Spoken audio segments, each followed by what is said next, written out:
Hello.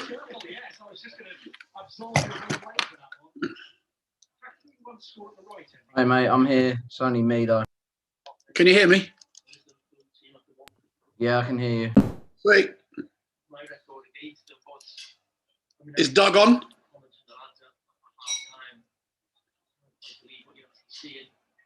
No, no one else is on at the moment, so don't know.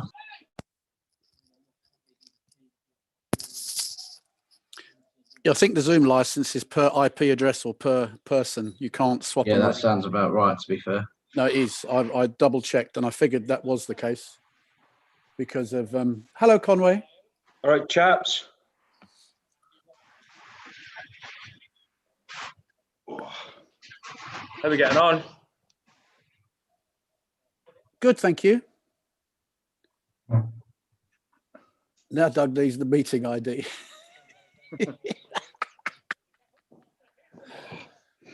Who else is on? Well, Glenn and me and you, but Glenn's sort of off and on. So, and Doug sort of tried to log on and tried to set it up, but he messed up a bit. So he's going to log on in a minute. No worries. How's your weekend going, Jasper? Very good, very good. Relaxed. Yes and no. Many kilometres have you done this week? Oh, yeah, 10 today, about 11 today. Nice. And then about 12 yesterday. Yeah, I thought last night. 10k a day. I'm on track. Yeah, that's solid. That I was out last night. I thought to myself, I was like, you know what? I'm going to go out. I'm going to go out for a run. Went for a run last night. Bad idea. It was about 31 degrees last night, and I was running around. There's like little I don't want to call them like gated communities, but like little communities on the outskirts of Dubai. So we went round there. Now, obviously, 31 degrees. I'm running with my top off, and security are shouting at me twice, like chasing me around on the little golf buggy, saying, "Mister, you need to put your t-shirt on." I was ready for passing out, man. It was like 31 degrees, 40% humidity. It was brutal, and I had to run around had this like sort of thicker like top on. Yeah. It was horrendous. It was absolutely brutal. But we got it in. So I did 7k last night around that little community, which was nice. But it was hot. It was so hot. It's just cold here. Everything is cold. 31 degrees I clocked that. I think this morning, today's walk was about 4.5 degrees. So, honest. So I say this all the time, right? Like, there's a reason I live in Dubai. I love the weather, right? But see, sometimes you just want to go outside. You know what I miss? I miss that. You know, when you walk out in the morning and you take that deep breath in, and it's just cold. It's like cold, fresh air in your nostrils. I miss that because Glenn will back me up on this. Dubai's like, it's clogged. Like, you need to go pretty high up in the mountains, or you need to go to a pretty rural beach resort place to get any kind of cold or fresh air. Yes. And just as much as I argue that the sun and everything like that is good for your mental health, I also think just having that fresh air of walking back home in the UK, that cold is also can be equally as good. Yeah. So I'm looking forward to coming back to the UK and getting some fresh air as soon as I can. Like, sweet. I see your technical support now, Doug. Yeah, I've messed everything up. I couldn't even log into my own Zoom after that. I'm thinking, when was the last time I used my Zoom password? Because it's just automatic, you know. It's just 5 ones, isn't it? This chat. No. They tried to because Glenn didn't think he'd make it to start it. He's not on. He's just at the meeting. But Zoom accounts are per person or per IP address or whatever. So you can't. If you buy one for 112, you can't share it with someone else. Otherwise, Zoom will never make money, and it's all about making money. All right, chaps, you're all set up. There's a couple of people watching live. Are they? Damn. I'm off. Excellent. All right. Cheers. Are you hungover, Glenn? Lovely fiance now. Technical support. Glenn will be rough as toast. He was on the beers at the weekend, I reckon. I've just had another couple. They didn't go down very well.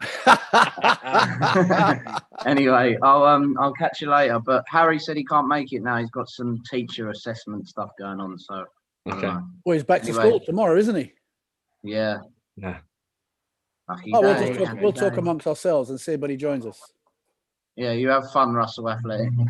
Thank you very. Yeah, I'm advertising today. You're looking very sporty. It's a bit big. Laters. It's a bit big for me though. Cheers, Glenn. He's done 50k this week. I have actually. You That's probably quality. usually do 50k a week, don't you, Jasper? I do 10. I do 10 a day, so minimum 10 a day. That's class. Sometimes more. But on the WhatsApp thing, it said that I'd done. What did it say? Oh, it gave me a. I've done 2.5 You seen the miles Liverpool score this morning. Yeah, it's 1-0 to Fulham. Yeah. What a goal though! Tidy I little didn't see the goal. I missed it. Yeah, tidy little goal. Really nice. Painful. It's International Women's Day today. You know that, don't you? Is it actually? Apparently. Oh, really? I thought they didn't have that at the same time as Mother's Day. They have 2 days now. Oh, sorry. It's tomorrow is International Women's Day. All right. I thought they were going to nick it next Sunday and Double up. yeah, you know. I've got to get a present now. For What do we do? Women's Day. What do we do to what do we do to celebrate? I don't know. We need to thank all the women in our life. Yeah. Especially Mum. Who else have I got? Isn't that Mother's Day though? International Women's Day is more, I don't know, Business. It's more of a professional thing. Yeah, like in the workplace, do you think? Yeah. Yeah, let's go with that. Yeah. Corporate world. Yeah, exactly. Is there an International Men's Day then? No. There must be. There will be. Every Saturday is International Men's Day. No, there must be. Let me check. There must be. People go, oh, I don't know. I just said no for the fun of it because there won't be. I bet you. 19th of November. Is it? Yeah. International Men's Day is celebrated annually on the 19th of November. The date coincides with the birthday of Father Dr. Jerome Tilak Singh, a doctor from Trinidad and Tobago, who relaunched International Men's Day in 1999. Oh, when did it stop then? Not sure. Let's have a look. There's an article here on the We should have a International Men on the Hills Day. Do you remember the date that you did the first call? No. We could find. I bet Glenn will know. He's right sentimental like that, and he'll have it in a little diary somewhere. It'll be on the Facebook stuff, actually, wouldn't it? It will be. Very good point. Mm. So one of the International Women's Day, 8th of March, and then I thought for a topic today, only throwing this out there, was music and what you listen to lift your moods. Oh, that's a great question. Good question. That is like that. Do you want to know something I've been right into recently? Go on. When I was Leonie was taking the piss out of me the other night when she walked in and I was playing it.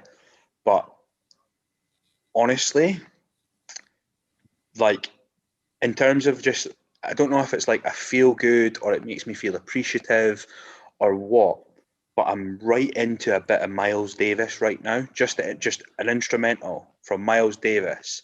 Right now, I'm just like that. That it's just the one. It does. I don't know what it does, but I wouldn't necessarily listen to it to like G me up, but I think it like just takes that little bit of edge off. There's just something so it's just soothing about it. The purity of the trumpet. Yeah, it's just. So what did I listen? What did I have on last night? Yeah, Miles Davis. I listen to a lot of the old stuff. I like the old. Like who? All the old Motown stuff and Round Midnight is a favourite. Milestones by Miles Davis. Just some of the stuff that he does is just, and I always get a bit jealous because I've always kind of wanted to be able to play an instrument. So like Leonie plays guitar, right?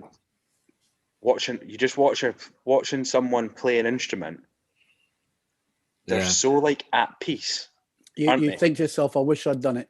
Yeah, it's crazy. She's just so, when she plays, she's just so like at peace with everything that's around there going on. It's class to watch. But yeah, like bit of Miles Davis to like sort of relax and I guess like unwind and feel good. I guess it kind of makes me feel indifferent listening to that kind of music because it's not I'm not listening to it having a few beers, getting ready to go out. I'm not listening to it. I'm just listening to it, almost just kind of. So when you're listening to the music, and Miles Davis is more music rather than words, do the lyrics do anything for you and lift you when you're? I'd say yeah, but then I've got a different. So like, this is it's crazy. Like when you speak about my music, if I was to give you my phone now and you looked at my music taste, it's just all over the place. Like I'll go from Miles Davis to Drake, Biggie Smalls to Florence and the Machine to I've even got a little bit of Pink in there. I was listening to Dido last week. That's how diverse it goes. I like her with the Eminem songs. Yeah. That was a great collaboration. Brilliant. Cool. I think it does. So like for example, I'll listen to like in the morning, like if I'm like right, fucking get my coffee, bang on the headphones, and I'm either going for a run or whatever. Like I think it does.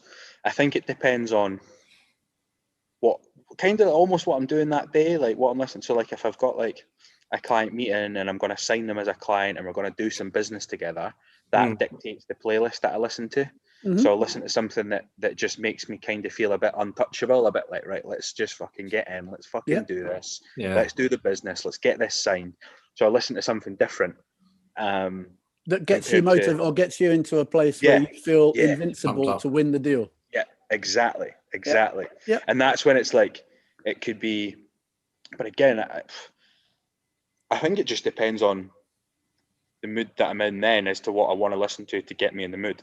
Yes. You know, if it's something that's like motivational, sometimes it's even more podcasty type stuff, but like sticking on the music side of things, it's more just music around, I don't know, things that I want in life, like that keep things that mention things that motivate me.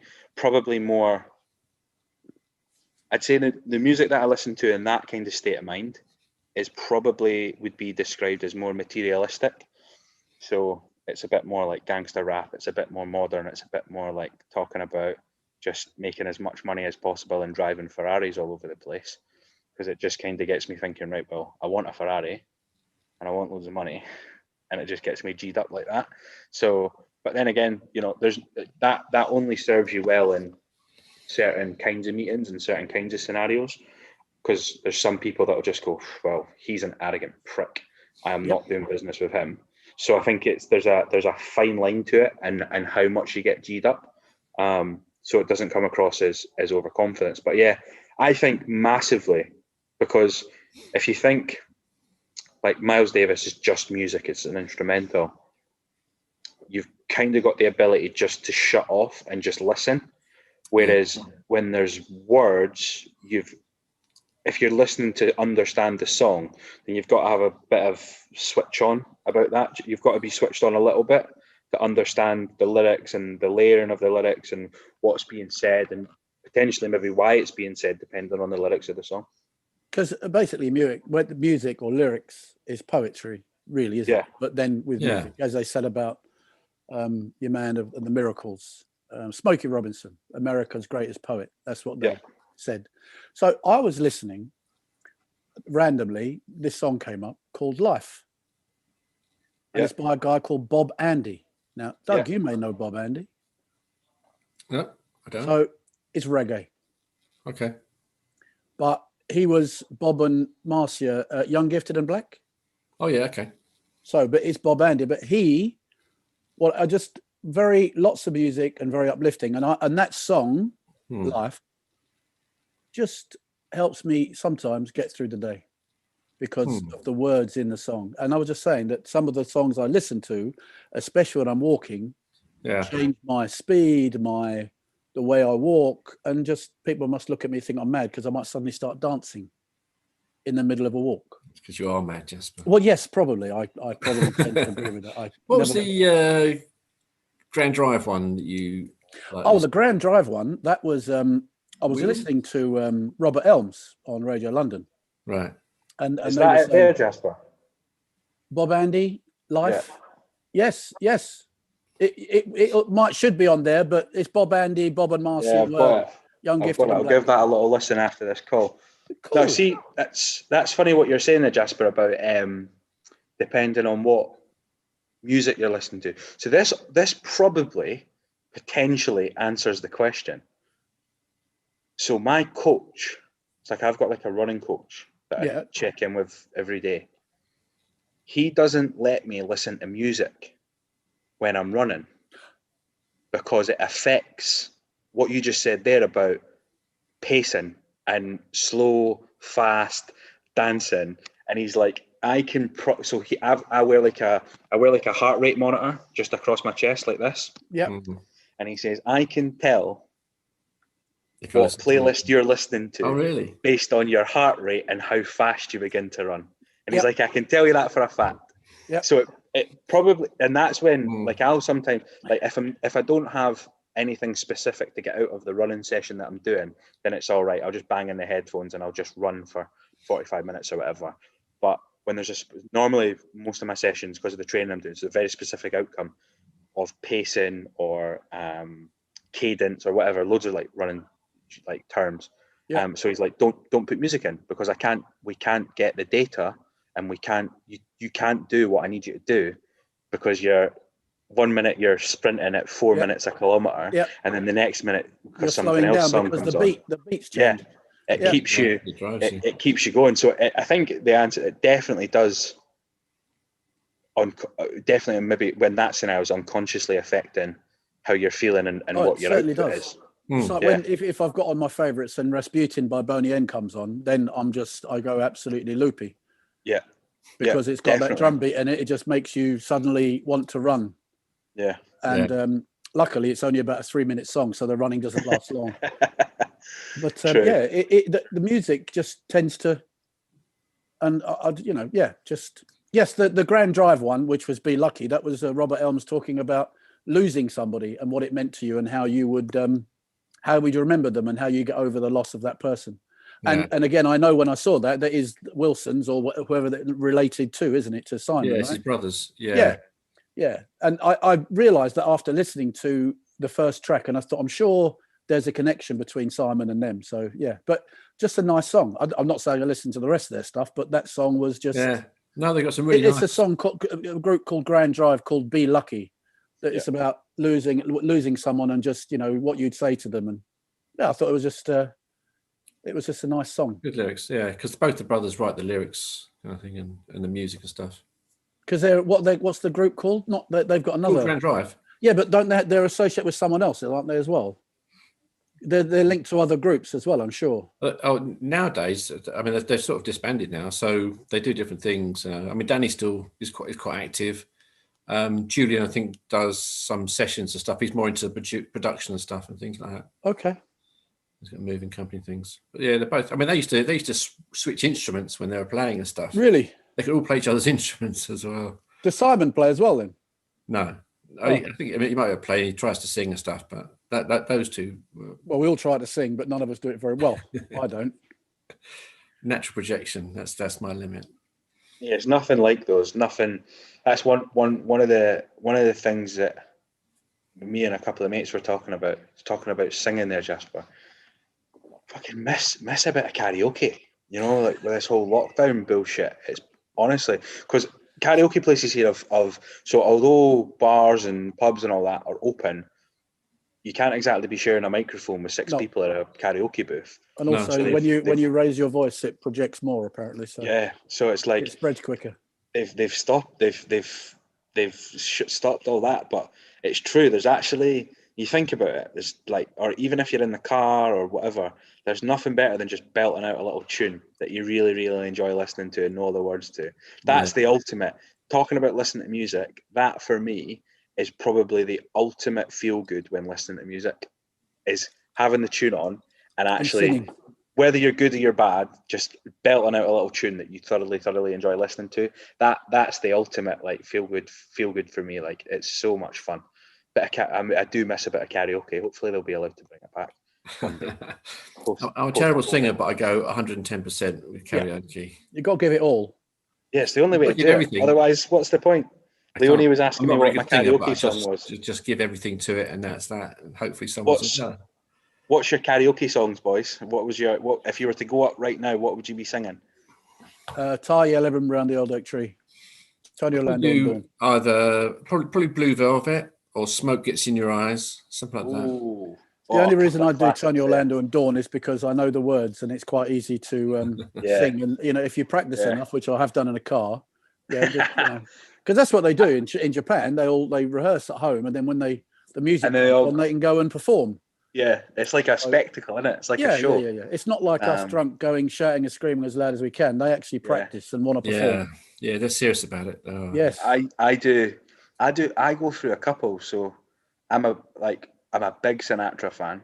Obviously, love a bit of Sinatra. Obviously, to play up to the old Scottish stereotype, I'll sometimes bang out a bit of Proclaimers. Yes, that's done at the club on a regular basis. Got it. And then we do what my go-to song if someone's like, go on, call me, like belt it out, son. It's Whitney Houston, I Will Always Love You. I've got that in the bag. I reckon you could absolutely destroy that. if the UK gets the bloody hell out of lockdown by the second half of the year, we'll need to get a karaoke night sorted back in the UK. And we'll play all the classics. But yeah, honestly, like that's the sort of go-to. It's bit of Proclaimers, bit of Sinatra, or a bit. The other one is "Cry to Me" by Solomon Burke. I love that song. Solomon the Man. That's got such a cool beat to it as well.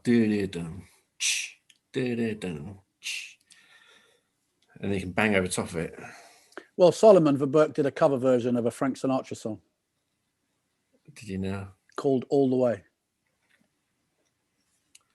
I'm taking notes of all these little tunes that you're mentioning so I can listen to them. All the Way was a song I listened done by Frank Sinatra in a film, and Solomon Burke has done a version of that. Very good. Yeah. He's a very cool dude, I've got to say. What do you reckon? Sorry. That's all right. Bless him. What do you reckon to see this is like a genuine question, and I'm not insinuating anything towards your age here, guys. Do you reckon the sound of music has gotten different? So like, for example, my dad would always, so he's a huge Pink Floyd fan, but he would never listen to it digitally. He would only ever play it on vinyl. He'd only ever play it on the actual proper vinyl player. Yeah. Do you think music sounds different? Like if you've got your headphones in and you're out on your walk, do you think that sounds different to when you'd maybe listen to it on something like that? Because I think it sounds more, there's a bit of more like rawness to how it sounds playing it on like a vinyl or a record. Or even like when I was home at Christmas, like my mum found like a bunch of tapes and we started like playing them. You think like there's been a huge shift in like how that music makes you feel depending on how you're listening to it, for example? How it's produced is changed tremendously. Honestly, we could sing a song, the three of us, and it would sound decent. They can do so much with it. Yeah. And I can't sing at all. I'm completely flat. But I love listening to different sorts of music, different genres of music. Like, I listen to opera. Yeah. And the best of that, like Madame Butterfly and all those sorts of things, the Traviata and stuff. Some amazing songs. There's a restaurant in Mayfair you can go to where the waiters and waitresses, they serve you and things, but then all of a sudden they burst out into song and start singing all these. Okay, yeah. It's fantastic. It's opposite Hyde Park.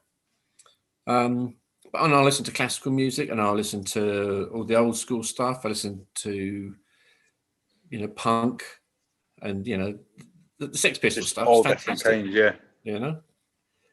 But if every sort of music, there's a reason why people like it, and it's trying to listen to it and appreciate why the greats are the greats. And you can listen to any music and get an appreciation of it, I believe, just because there is a reason why everybody thinks it's so great.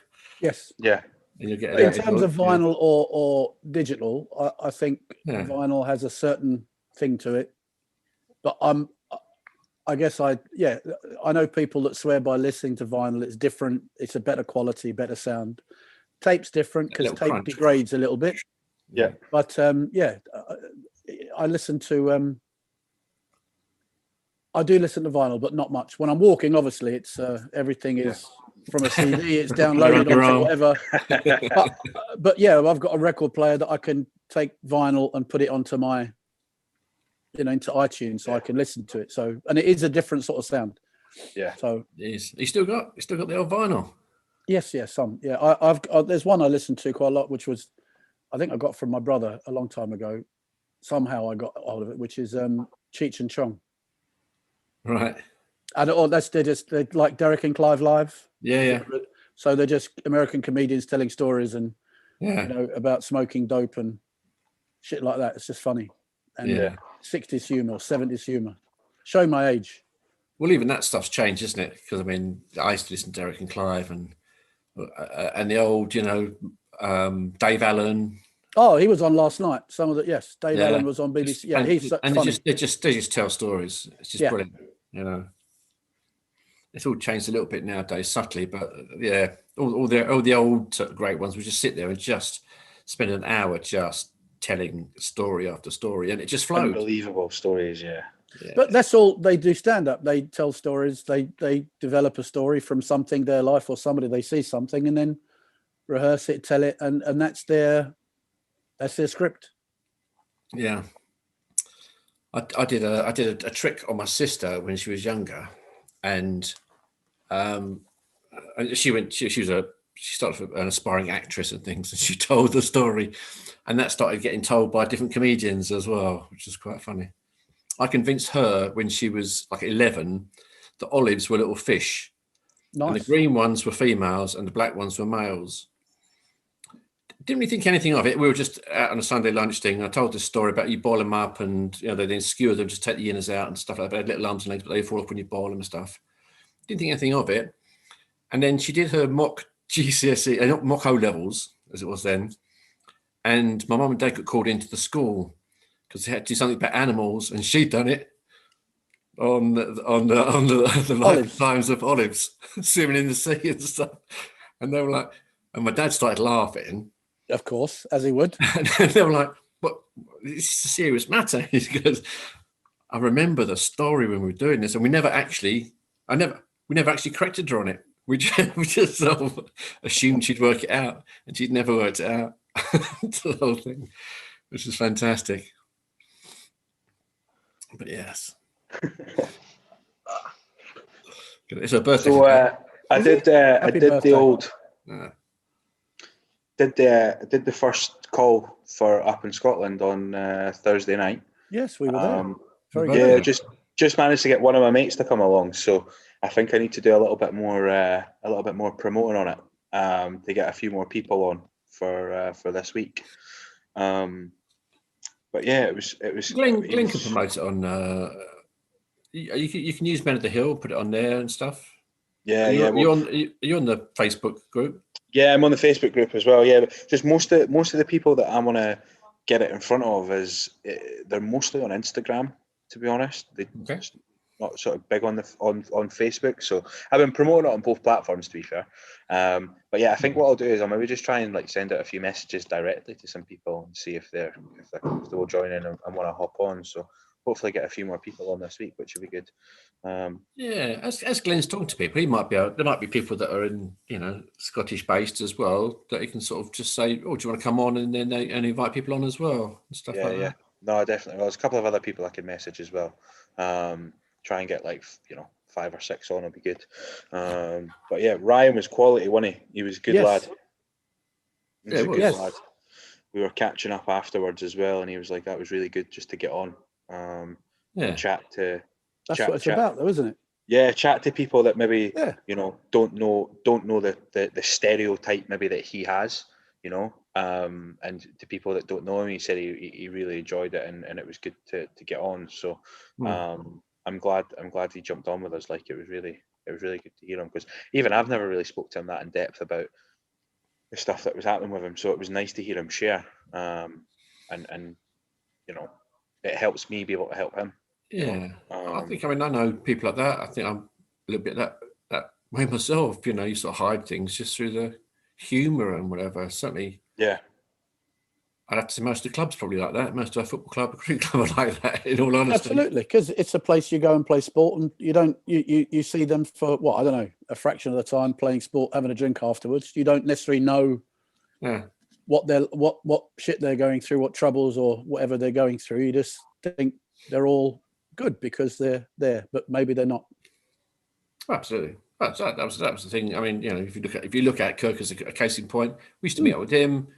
He was always a bit wild, but the whole room lit up when he walked in, as it were, and then he took his own life out of nowhere. It's just like crazy in that respect, Was it out we of were nowhere? aware that it was sort of. He was heavily into his coke and things like that, and things which perhaps don't get you to think properly. Sometimes it can take you up and down with your emotions and stuff and things. But yeah, he was someone I thought couldn't be in a better place from where he had been and everything else. Just madness. I guess you look at because some people don't open up and they are the life and soul of a party, as your friend was saying on Thursday. Yeah. He's the man that does the party, but nobody knows what's underneath that. All they see is this gregarious person, happy, cheerful, but actually they're not in a great place. Massively sets. I think that's the problem as well. Like I've always been a bit like that as well. A bit, always been the person that was able to, like, if there was 9 people in a room and none of them knew each other, but I was the 10th person and I knew all other 9, be able to just make everyone a bit comfortable, like lighten the mood, introduce people without being awkward or whatever. I think it almost gets to the point where you've got that expectation on you. And I think that's also, it's never really been a thing for me. Like I've never really felt anxiety from it or bothered by it or anything like that. But I can understand why that could potentially for someone create that, like having that expectation to be happy, always be the person to lighten the mood, always be happy, always be that person in this setting. I can understand, but you can also understand why it might become addictive as well, like being that person.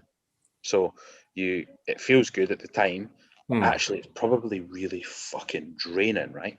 Probably really draining having to be that person at the same time. Absolutely. I mean, there are certainly when people, when individuals come into the club or come into a room, you can tell people gravitate towards them and they light up. Whether that's good for that person, doesn't matter. But they tend to dominate a room.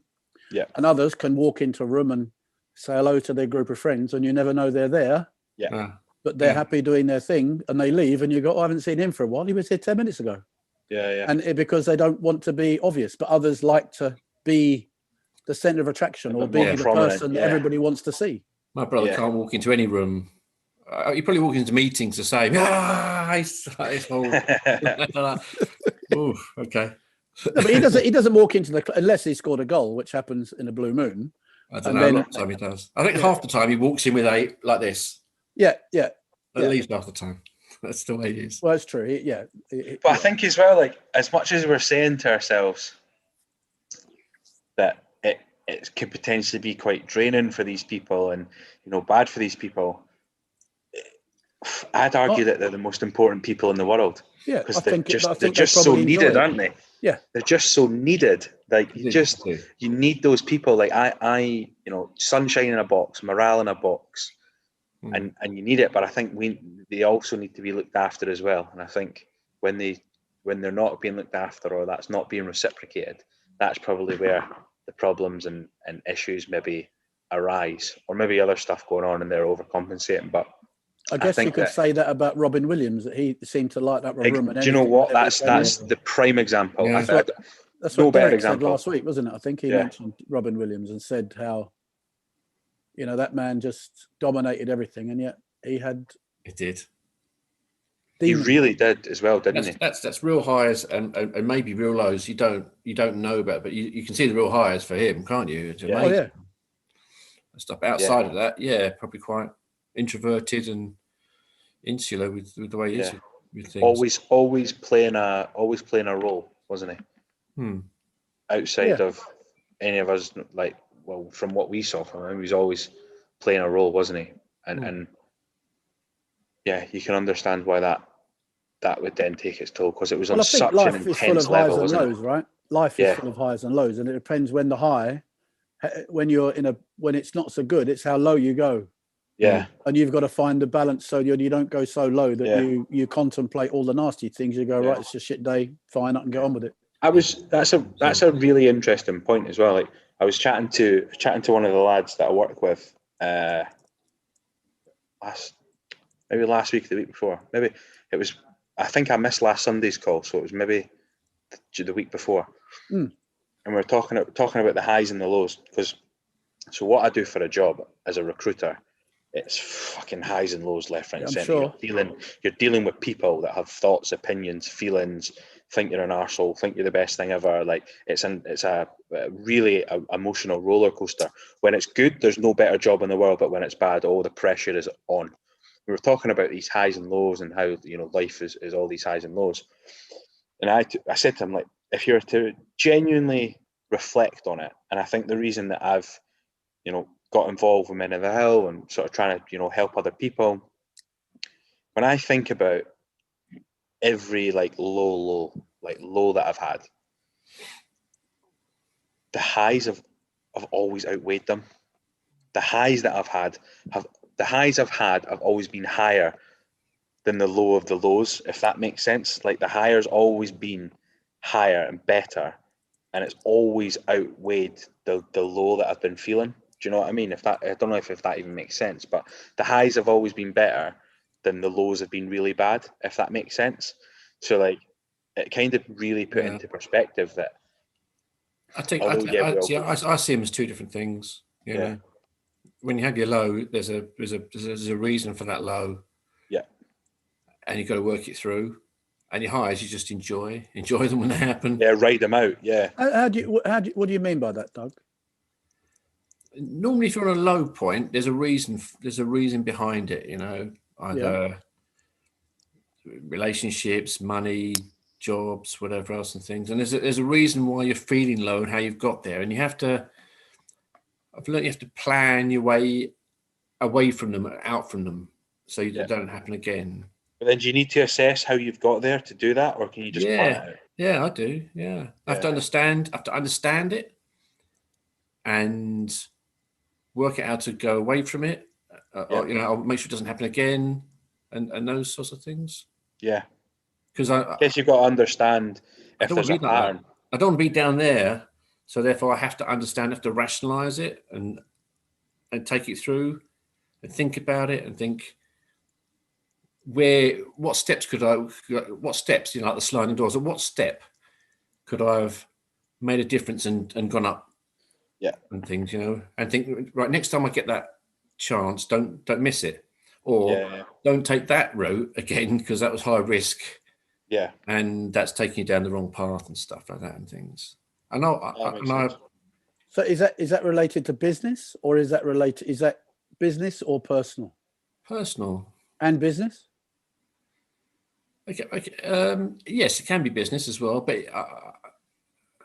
I'll be thinking more on a personal level. I mean, business-wise, yeah, absolutely. You can plan those things and think, right, you know, don't take those, don't do that, or guard against those things. And you absolutely have to do that. And that's probably where I've learned it from, I think. Okay. Because when I started off, you know, you just do your job, you turn up, do your job and go away. When you have your own company, you have to plan things and work through and make decisions and stuff. Now, I've made some big decisions on gut feel. Yeah. Because I've learned that that's probably the best. You have to trust it, you know, and just go with it. I've left two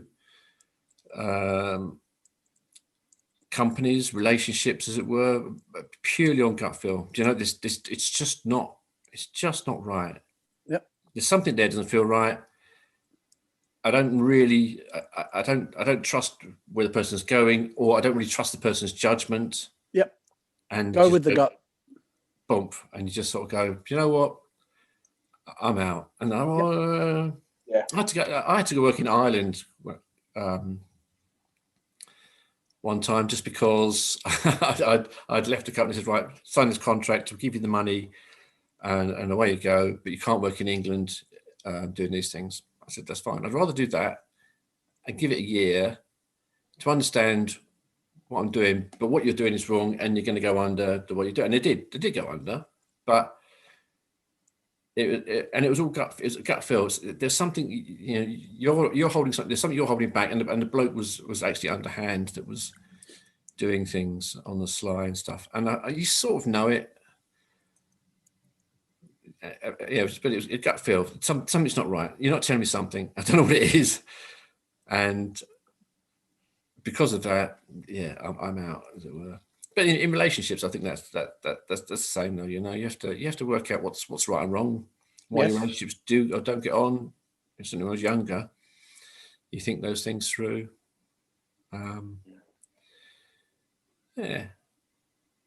I think I personally have to rationalize everything. I have to think it through, and I like to think I learn from everything. Even if it's just as getting a paper cut from picking a paper up in a certain way, I'll learn from that. I think, don't pick up the paper that way because you can get a paper cut. I'm a firm believer in you learn something new every day. Absolutely, whatever it is, just all something. The time. The stupidest things. Yes, I'll learn something from them. And I think you have to be that way. But I think I've learned to be that way. I think when you're I don't younger, think so. I don't think so. I think that you have always been like that, Doug. I think that's a very natural thing. I think it's more inquisitive than learning. It's just people are naturally inquisitive, or they're not really. For me, I'm very naturally inquisitive and kind of always question and ask something about something. So you think it's like that naturally inquisitive thing where you always see that there's something to be learned, because a lot of people just go through stuff on autopilot, really, don't they? And don't really think about a scenario. I felt my early years, I was on autopilot, and it was just enjoying myself, go to work. After work, we get in the pub, straight from work to the pub, get home, wake up, go to work again, get in the pub, bang, bang, bang. Yeah. Weekends, football, whatever, cricket, go back to work again. Yeah, and you just this constant of enjoyment, and that was the way. That's your your teenage years, your 20s kind of thing. Yeah. And that was. So what years were those? What years were those? I can't. I'm joking. But that's what I mentioned about like George Wing and stuff. He was someone that just sort of went, you know what? If you just plan and put some time into something, then you can make something so much better. Put some effort in, get yourself personally fit, and you'll make a massive difference to you and to your team. And it's like, I was thinking, okay. I do turn up with a hangover. I've gotten at 3 a.m, 4 a.m, kind of thing, and then football next day. But get fish and chips on the way, and off you go. Yeah. And you can kind of get away with it because you're young, and etc. and things. But it taught me, actually, if you do apply yourself, there is a lot more you can gain from actually applying yourself and doing something properly. I'm at the point now where I can't. I'm now starting to enter the stage where I can't get away with it anymore. I can't do the exercise after getting in at 3 a.m. It's hitting snooze on the alarm. It's a McDonald's breakfast the morning after. I'm getting to that point where coming into the second half of my 20s now, and it's you got plenty of time. But it's slowly catching up on me. No, you got plenty of time. I'm getting to the point now where I'm feeling my brain's a bit foggy after 7 or 8 pints, whereas a year ago, 2 years ago, that was never even a thing. I just get back up and get back on it. Now 7 or 8 pints, I'm starting to get that fogginess in the morning. Shouldn't have done that, which is a problem because we with my job we take people out all the time. Your invincibility gets less as you get older. Yeah, and it's now starting to break, or not break, but it's starting to break down. Where you need to sort of choose your nights carefully. Doubts, huh? Yeah, what you're going to do, how much you're going to drink, when you're going to drink. Even the last 2 months, I've started implementing a little half pint of water in between every couple of pints, just to try and stave off that little brain fog in the morning. Yeah, because I'm you wake up and I'm milk and bread before you go out. Yeah, I'm like a fart in a trance in the morning after 7 or 8 pints now. It's ridiculous. And before it was just, it wouldn't even touch, 8 pints wouldn't even touch the sides like a year and a half, 2 years ago. It's weird. It's weird. So here's what's funny. So every year, well, not every year, obviously, because of the COVID stuff, but most years we do a football tour and a cricket tour. Yeah. And when I was younger, IP used to do them at the club, and I'd sort of taken them on from him and doing them stuff. And it would be literally 3 or 4 days of just solid, stupid drinking, not just drinking, stupid drinking. Every third drink, there'd be a shot that would come out or a mucky pint or something like that. The best kind of drinking. So you'd never sober up. So you actually don't get the hangover because you never sober up. Yeah. So that kind of. But I've noticed a lot of the older guys won't come on the tour because they don't think they can handle the drinking side. Whereas when they were younger, there was no issue and stuff. So we sort of lose the older guys. But that's what your tour's identified with. If you change the identification of it, you'll get the older boys coming because you just watch the younger guys drink heavily while you're drinking a glass of water that looks like a beer. Yeah. No, you don't. You just don't. You just make sure you never sober up. That's all. That's a bit. Oh, I missed that. I miss the old bus journey down to an away game. Do 12 bottles on the bus. Take yourself. Got a little hip flask of whiskey in the old pocket, and then 12 more beers on the way back, and then to the boozer. Yeah. You are right in the fact that you do watch the youngsters, Jasper. You don't make sure that you don't go stupid, or they'll be like, you don't go drink another 4 shots. I do go stupid occasionally, but I make sure that when I get too stupid, I disappear quickly, so people don't see me really, really bad. Yes. I've started getting a little homing beacon going off now as well. I was out on Friday there for a mate's birthday. And obviously in Dubai, you kind of drink differently in Dubai, because it's so fucking expensive to go. It's like the cheapest pint's about 11 quid, right? Really? So it's so expensive. Yeah, it's stupid expensive. That's amazing. So you tend the drinking behaviour is different here. So it tends to be like deals. So on Friday it was 50 quid equivalent. And you got unlimited drinks between 1 and 4 o'clock, right? So being British, that's a fucking binge, isn't it? That's like, what can I cram in between 1 to 4, right? And you get food and all that, like they bring out starters, you get a main course, you get dessert, blah, blah, blah. So it's like almost like a buffet, but not a buffet. It's a brunch is what they call it here. And honestly, that the change in my drinking behaviour since moving here 2.5 years ago is, well, I'm going out to brunch 12 till 4, 1 till 5, whatever. I'm going to get shit faced in that amount of time, so I'm going to drink as much as I can cram in. Then if I'm in a place where I'm copus mentis and I can make it out after, great. If not, then I'll just go home to bed and I'm in bed by 6:30, 7. But the behaviour is really different. And I'm sure Glenn would agree with that as well. Like the drink, it's not just like going out. You don't just go out after work and spend, what would you spend at home? 25 quid for 4 pints, maybe 4 or 5 pints, 30 quid. Yeah. Here, for us to have that, it's over 100 quid, over 150 quid you're spending just to go and have 5, 6 pints watching the football or whatever. And that's why I think the drinking behaviour is really different out here than it is back home. It almost encourages you to binge. You've got ladies' night on a Tuesday, so basically any woman in Dubai, wherever they go on a Tuesday, drinks for free, completely free. And then you got the Fridays, Saturdays, just the drinking culture behaviour is so different. So it's more geared towards stupid drinking, get as drunk as you can in that 3-4 hours, and then just see what happens. So yeah, my homing beacon went off on Friday, and I was like, "See ya." Going through the drive-through at McDonald's at 8:30 at night, absolutely pissed. Buying the taxi driver a double cheeseburger, it was unbelievable. But yeah, it just goes off, doesn't it? It's just like, "Whoa, right, guys, see you later." I backdoor it all the time. I'm so bad for backdooring it. My mates call me Houdini. My mates call me Houdini. Just does a runner, yeah. Lads, I've got to go. I've got to shoot because I've got another work call coming on in the next like 2-3 minutes. No, that's cool.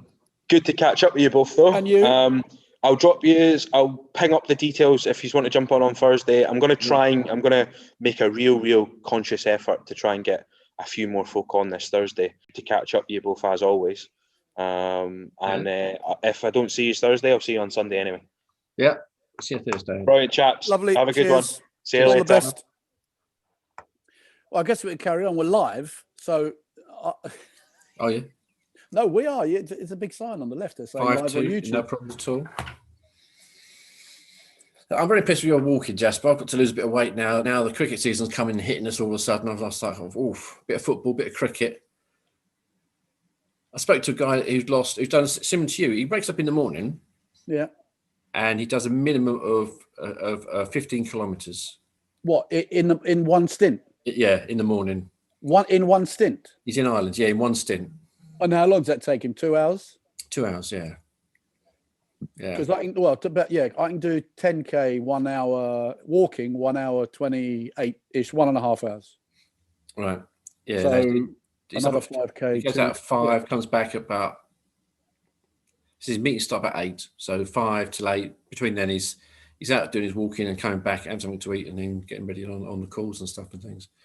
But he said cut out breads, and that's a big thing. So I might, which looking up on it, it's like the Atkins diet. I've done the Atkins diet before. Yeah, I know. I remember you doing it a long time ago when you lost a lot of weight. Yeah, I went too thin. Yeah, I could dream of such things. I was thinking about it. I got a suit that's a 46-inch chest, and I went, I'm now about 38, so I've lost 8 inches around my chest. Yeah, and you don't when you're standing there, you don't think you've lost it. But when people see you, they go, well, you're not, you're shrunk. But it's quite amazing how the chest expands to accept all the fact you're getting bigger. Oh, wow. Okay. And then shrinks when you're not. Didn't know that. Yeah, no. When I saw Andy Still, I thought he looked as he shrunk. But he lost a lot of weight as well. He's done very well. Yeah, he has lost a lot of weight. Yes. But that, unlike IP, who had lost a lot of weight, but you knew him when he was thin, so. Yeah. I used to play football with him. Yeah. He was a very good player. He took me another guy in to the threes and switched us from right wing and centre forward to centre back and right back, and we won the cup on the back of that, which was good. There you go. But yeah, it was like, wow, who knew? I'm sure I was supposed to have a few more years up front before I went to the back, but he changed. And now you're right at the back. Now I'm right, permanent. Is it permanent in goal now? Well, now, yeah. Well, no. I'll play super vets and vets on pitch. And then with that, you've got one of those on the 11th and the 18th, right? That's right. Yeah. So Ashley Dyer, was it? I think it was. Yeah. Hopefully, it'll be 2 games. I'm still reasonably fit for the super vets. I normally do 90 minutes on that without too much trouble. But I get inspired because there's so many people that just don't play on Saturdays, so don't keep fit in some respects. Think, okay, I've got a reasonable level of fitness here, but with this COVID thing, my fitness is terrible. Walking up I was doing Farthing Downs, but you go up a hill, I'm puffing. Walking up, it is a steep hill, probably I don't know, a quarter of a mile, but it's quite steep, but really, I'm thinking, oh my God, I'm sure I wouldn't puff out of this beforehand, and my legs are feeling it. I'm probably fitter now than I have been for a while, but yeah, I deliberately go on walks that have hills, because walking up them, it is you can really feel it. You really feel it, yeah. Yeah, my legs feel it, my lungs feel it. Yeah. I've got to get rid of the snacks and stuff. Do my sit-ups. Get rid of my belly. There's lots of things we need to get rid of. Yeah. All right, Chief. Well, I look forward to watching you lot play football on the 11th, because we'll be open by then, I hope. No, we won't. We can't open yet. No, we won't be open on the 11th. No, the 18th you'll be open, won't you? Yeah. We'll do the table service. I think that's what we can do. Yeah. Yeah, that'd be good. And that's only assuming that they say yes a week before. Yeah. Yeah, no, do you know, I love the super vets because it's just people you played with for so many years and stuff, and you're all like-minded, you know. But the vets and the super vets always stay, and there's social, and it's more, you know, even after a game when whoever's won, it doesn't matter. You all sit and chat. Whereas when it's football, that you can have people get all upset about things that there's no need to get upset about, really. Indeed. But as you get older, you think, well, this is not worth getting upset about, really. Too true. Exactly. Okay, Chief. Good to see you, Jasp. And you. See you soon. Cheers, bye. Cheers, bye.